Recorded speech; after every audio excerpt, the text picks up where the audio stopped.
अस्सलाम वालेकुम एवरीवन, अल्लाह ताला के नाम से स्टार्ट करते हैं मीडिया रिवीजन का पार्ट 2 पर्सपेक्टिव्स को हम डिस्कस कर रहे हैं। इससे पहले वाली वीडियो में मैंने आपके साथ प्लूरलिस्ट डिस्कस किया और रोल ऑफ मीडिया के हवाले से, न्यू मीडिया के डेवलपमेंट के हवाले से मैंने काफ़ी सारी चीज़ें आपसे डिस्कस की थी। ठीक है जी, तो अब हम आगे बढ़ते हैं और आज हम डिस्कस कर रहे हैं मार्क्सिज्म को। ठीक है, और मार्क्सिस्ट क्या समझते हैं मीडिया के हवाले से, क्या सोचते हैं, वो थोड़ा सा डिस्कस करते हैं। सबसे पहले देखिए, जो मार्क्सिस्ट की जो थ्योरी थी ना, वो बहुत सारी चीज़ों में इररेलेवेंट डिक्लेयर की जाती है, पर्टिकुलरली जो न्यू मीडिया प्रैक्टिसेस के हवाले से बात की जाए, या फिर आप इसके अलावा, क्योंकि देखिए जो Karl Marx itself, traditional Marxist जो थे, वो उस वक्त मीडिया जब ग्रो हो रहा था उस वक्त मौजूद नहीं थे, जो मेन सोशियोलॉजिस्ट थे उनके उस दौर के। ठीक है, अब अगर आप लेनिन स्टालिन की बात कर सकते हैं कि वो तो आपके काफ़ी बात की बात है, कम्युनिज्म की बात है, लेकिन जो ट्रेडिशनल मार्क्सिज्म के वक्त के दौर में मीडिया उस हिसाब से ग्रो नहीं हुआ था। ठीक है,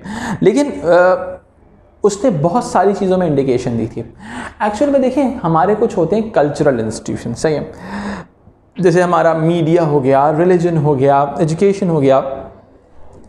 एक्चुअल में ये एक कल्चरल कैपिटल क्रिएट करते हैं। और क्या किया जाता है सोसाइटी के अंदर कि सोसाइटी की जो रूलिंग क्लास होती है, इस कैपिटलिस्ट कल्चर को सोसाइटी का एक मेन स्ट्रीम कल्चर डिक्लेयर कर देते हैं। यानी कि it become a common sense if you are following a particular culture. अगर आप पर्टिकुलर कल्चर फॉलो नहीं कर रहे, कैपिटलिस्ट कल्चर फॉलो नहीं कर रहे, इट मीन्स कि आप कॉमन सेंस से बाहर चले गए, कॉमन सेंस आपके अंदर मौजूद नहीं है। ठीक है जी, एक तरह से ये आइडियाज़ भी क्रिएट किए जाते हैं। ठीक है, यानी कि capitalist culture is a culture for everyone, यानी कि everyone has to follow that capitalist culture. ठीक है, और इस चीज़ को इंजेक्ट कौन करता है? आपका मीडिया करता है इंजेक्ट। ठीक है, बिकॉज मीडिया जो है दुनिया का सबसे बेस्ट कल्चरल इंस्टीट्यूशन है। ठीक है, कि मीडिया जिसकी कल्चर को अगर डेवलप करना चाहे तो वो चंद सालों के अंदर क्रिएट कर सकता है, फ़ौरन तो नहीं कर सकता, जाहिर सी बात है। कुछ इंसिडेंट्स ऐसे भी होते हैं जिसमें फ़ौरन मीडिया कोई कल्चर क्रिएट कर लेता है, लेकिन उसके लिए चंद सालों की मेहनत दरकार होती है और वो कोई भी चीज़ डेवलप कर लेता है। तो सोसाइटी के अंदर कैपिटलिस्ट सर्वाइवल कैपिटलिस्ट कल्चर के बगैर पॉसिबल ही नहीं है। ठीक है, यानी कि कैपिटलिस्ट कल्चर के बगैर कैपिटलिज्म का सर्वाइवल मौजूद नहीं, पॉसिबल नहीं है। क्यों? क्योंकि आपने एक पैसिव ऑडियंस क्रिएट करनी होती है, और अकॉर्डिंग टू मार्क्सिस्ट मीडिया की जो ऑडियंस होती है वो पैसिव होती है, यानी कि वो हर चीज़ को एक्सेप्ट कर लेती है जो भी उनको दिखाया जा रहा होता है। ठीक है जी, तो जनाब हम थोड़ा सा अब बात करते हैं मार्क्सिज्म के हवाले से। अब हमारे पास पहली चीज़ मार्क्स की एक मैंने सेइंग यहाँ पे कोट की है, कहते हैं कि इन एवरी एपोच, एपोच का मतलब है टाइम पीरियड, EPOCH, सही है, एपोच के नाम से कहता है, सही है। In every epoch the ideas of the ruling class are the ruling ideas, the ideas of the ruling class are the ruling ideas. ये बात समझिएगा, यानी कि जो कैपिटलिस्ट क्लास के जो ख्यालात होते हैं, जो उनका कल्चर होता है, जो उनका गुमान होता है, जो उनकी सोच होती है, वो दरअसल सोसाइटी के रूलिंग आइडियाज़ होते हैं। If you are going to adopt those ideas, आप सक्सेसफुल डिक्लेयर होंगे सोसाइटी में। अगर आप उन सोसाइटी उन आइडियाज़ को अडॉप्ट नहीं करेंगे तो सोसाइटी आपको अच्छा नहीं समझेगी। ठीक है जी, तो ये तमाम चीज़ों के हवाले से पहले जो हमारे पास एलिमेंट आता है वो ISA का आता है, आइडियोलॉजिकल स्टेट अपैरेटस। अल्थुज़र की थ्योरी है media as an ideological institution, one of the best ideological institution. देखो याद रखो, प्लूरलिस्ट मीडिया को दरअसल एक इकोनॉमिक इंस्टीट्यूशन के तौर पर देखते हैं, लेकिन मार्क्सिस्ट मीडिया को एक आइडियोलॉजिकल इंस्टीट्यूशन के तौर पर देखते हैं। एक ऐसा आइडियोलॉजिकल इंस्टीट्यूशन जो कैपिटलिस्ट आइडियोलॉजी को सोसाइटी के अंदर इन्फिल्ट्रेट कर रहा है। ठीक है, प्लूरलिस्ट इस मीडिया को जो है एक इकोनॉमिक इंस्टीट्यूशन, पैसा बनाने की चीज़ के तौर पर देखते हैं, लेकिन मार्क्सिस्ट उसी मीडिया को एक आइडियोलॉजिकल इंस्टीट्यूशन, एक ऐसा इंस्टीट्यूशन जो capitalist ideology, false class consciousness को क्रिएट कर रहा है। फॉल्स क्लास कॉन्शियसनेस, वही वाली बात जो मैंने कॉमन सेंस वाली आपसे बात की थी कि सोसाइटी का कॉमन सेंस सोसाइटी के जो आइडियाज़ हैं उस हिसाब से क्रिएट कर दिया, कैपिटलिस्ट आइडियाज़ के हवाले से क्रिएट किया जाता है। अब सॉरी, वो कल्चर है कि मैं नहीं है, फर्स्ट क्लास कॉन्शियसनेस, यानी कि लोगों को एक तरह से पैसिव ऑडियंस में कन्वर्ट कर दिया जाए, यानी कि एक गलत क्लास का कॉन्शियसनेस उनके दिमाग में डाल दिया जाए। ठीक है, तो वो दे आर नॉट, यानी कि उनको एक पैसिव ऑडियंस में कन्वर्ट कर दिया जाए कि वो कभी भी अपनी आवाज़ कैपिटलिज्म के अगेंस्ट में रेज अप ना करें। ठीक है, इसके बाद अगर हम बात करते हैं एडवर्टाइजमेंट्स के हवाले से, सही है, ज़र्ट्स्की ने भी एडवर्टाइजमेंट के हवाले से बात की हुई है कि भाई वो एक्चुअली क्या करते हैं एडवर्टाइजर्स, ये लाइफस्टाइल क्रिएट करते हैं। और लाइफस्टाइल से क्या होता है? कंजम्पशन। कंजम्पशन क्रिएट होगी तो कैपिटलिस्ट का फायदा होगा। दुनिया में एक फ़ायदा जब कंजम्पशन होती है दुनिया में किसी भी चीज़ की, तो उसका सबसे ज़्यादा फ़ायदा दरअसल आपके कैपिटलिस्ट को होता है। ठीक है जी। इसके अलावा कैपिटलिस्ट क्लास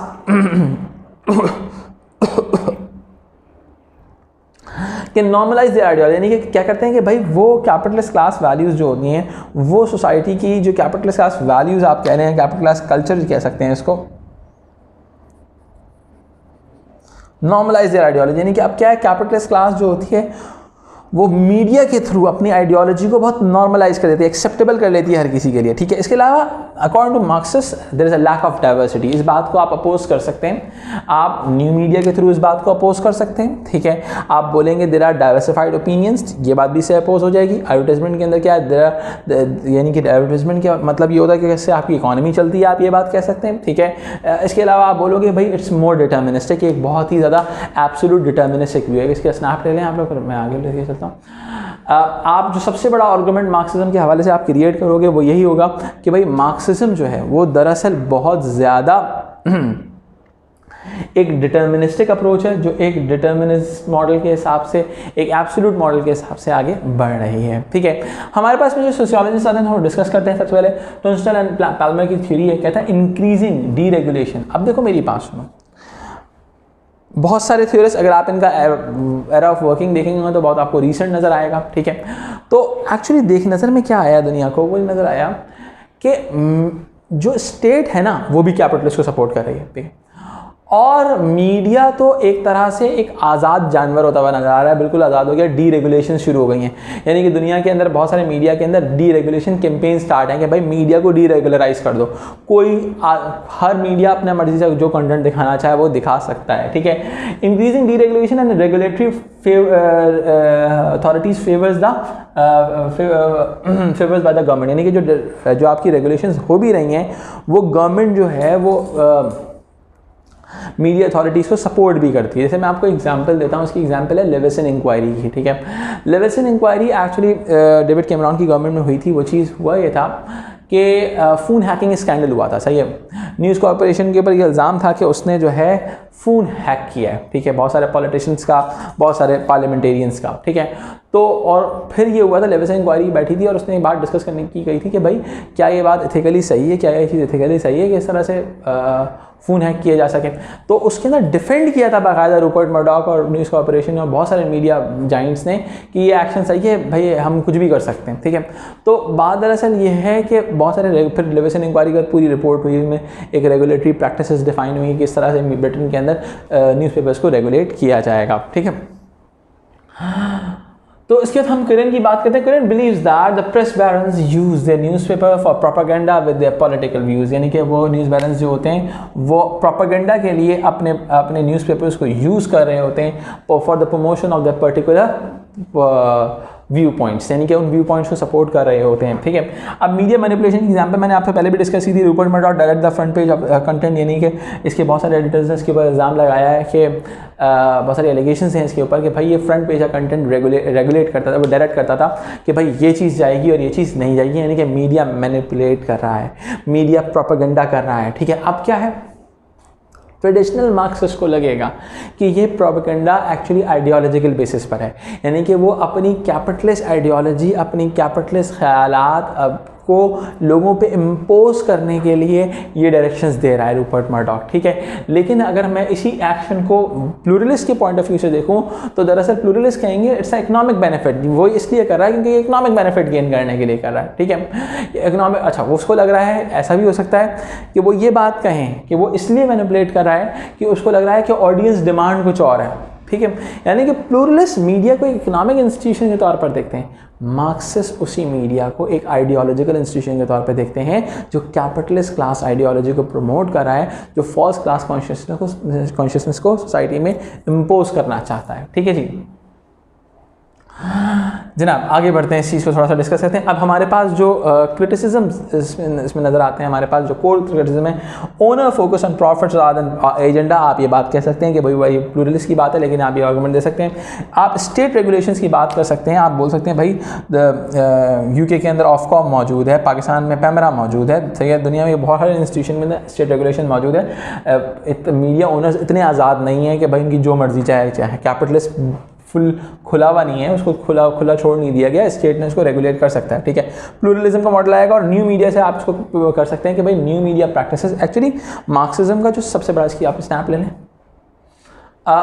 मार्क्सिज्म का जो सबसे बड़ा आर्गूमेंट है ना कि हमारी ऑडियंस पैसिव है, ठीक है। उस चीज़ को हमारा न्यू मीडिया भी चैलेंज करता है कि भाई ऑडियंस जब एक कंटेंट प्रोड्यूस कर रही है, हमारी न्यू मीडिया के अंदर क्या है, प्रोज्यूमर का कॉन्सेप्ट है, the content is going to produce and consume by the audiences, ठीक है। तो जब एक ऑडियंस कंटेंट प्रोड्यूस करेगी तो वो पैसिव कैसे हो सकती है, पैसिव तो नहीं हो सकती। तो यहाँ पर जो मार्क्सिज्म का आर्गुमेंट है वो अपोज हो सकता है, ठीक है। जहाँ पर मार्क्सिज्म कहेगा कि भाई फॉल्स क्लास कॉन्शियसनेस या आइडियोलॉजिकल स्टेट अपरेटस, ये तमाम चीज़ें तब ऑपरेट होंगी ना सोसाइटी के अंदर जब हमारे पास ऑडियंस बिल्कुल पैसिव होगी, बिल्कुल सुन होगी, उसको जो बोला जाएगा वो मान लेगी, ठीक है। लेकिन हमारे न्यू मीडिया प्रैक्टिसेस में ऐसा नहीं होता, तो इसी वजह से मार्क्सिज्म की बहुत सारी थॉट्स जो होती हैं वो इम्प्लीमेंट नहीं होती हैं, ठीक है जी। अब इस चीज़ को थोड़ा सा और आगे लेके चलते हैं, एक सेकेंड।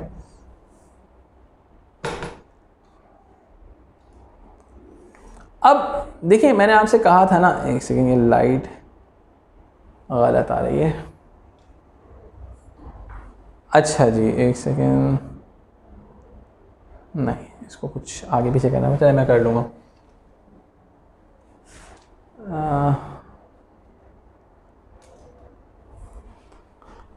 हाँ ठीक है, okay.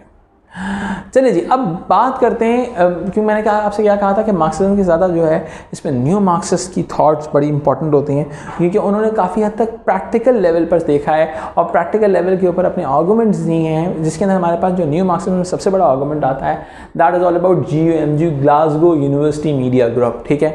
Glasgow university media group actually new Marxist approach है जो बहुत सारे न्यू मार्क्सिस्ट आइडियाज़ को लेकर सामने आता है, ठीक है। सबसे पहले जो हमारा इसका आर्गूमेंट क्रिएट होता है वो क्या क्रिएट होता है, वो ये है कि भाई जो आइडियोलॉजी है, ठीक है, कहता है भाई उसने जो आपका न्यू मार्क्सिस्ट है वो इस बारे में डिफाइन कर चुका है इस चीज़ को कि भाई media is going to run by the economic pursue, यानी कि भाई मीडिया जो है वो इकोनॉमिक परसू के लिए, इकोनॉमिक लेवल के ऊपर काम करने के लिए आगे बढ़ रहा है रादर देन आइडियोलॉजिकल।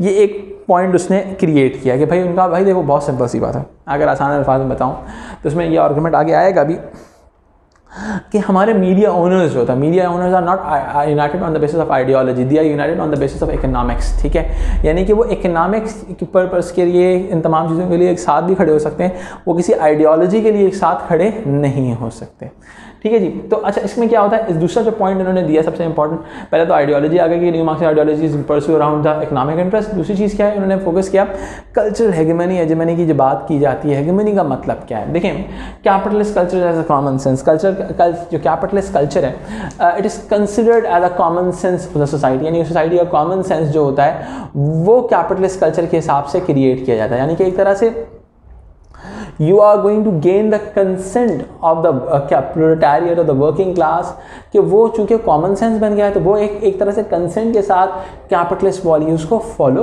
कर रहे होते हैं, ठीक है। तो इसके अंदर हमारे पास जो सबसे इम्पॉर्टेंट थॉट है न्यू मार्क्सिज्म के अंदर, that is all about cultural hegemony, जिसकी वो बात करता है, ठीक है।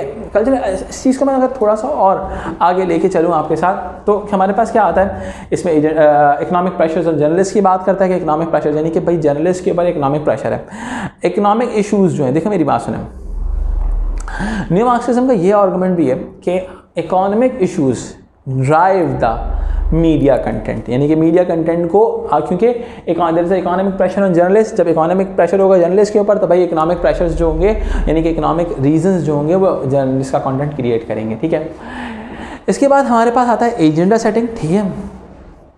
एजेंडा सेटिंग के अंदर हमारे पास क्या था कि भाई ये लोग पर्टिकुलर एजेंडा को प्रमोट कर रहे होते हैं, पर्टिकुलर आइडिया को प्रमोट कर रहे होते हैं, ठीक है, जिसके हवाले से ये लोग कई मरतबा मैनिपुलेशन भी कर रहे होते हैं, ठीक है, कई मरतबा ये डिस्कोर्स भी क्रिएट, डिस्कोर्स का मतलब है कि भाई लोगों की तवज्जो किसी दूसरी चीज़ पर हटाना, किसी एक नई चीज़ को क्रिएट कर देना सोसाइटी के अंदर, ठीक है। न्यू मार्क्सिज्म ने एक बात कही कि भाई there is a declining role of the public service broadcasting. दुनिया के अंदर जो पब्लिक सर्विस ब्रॉडकास्टिंग है उसका रोल डिक्लाइन हो रहा है, जिसके अंदर आप बात कर सकते हैं commercialisation of BBC is a commercial product now, ठीक है।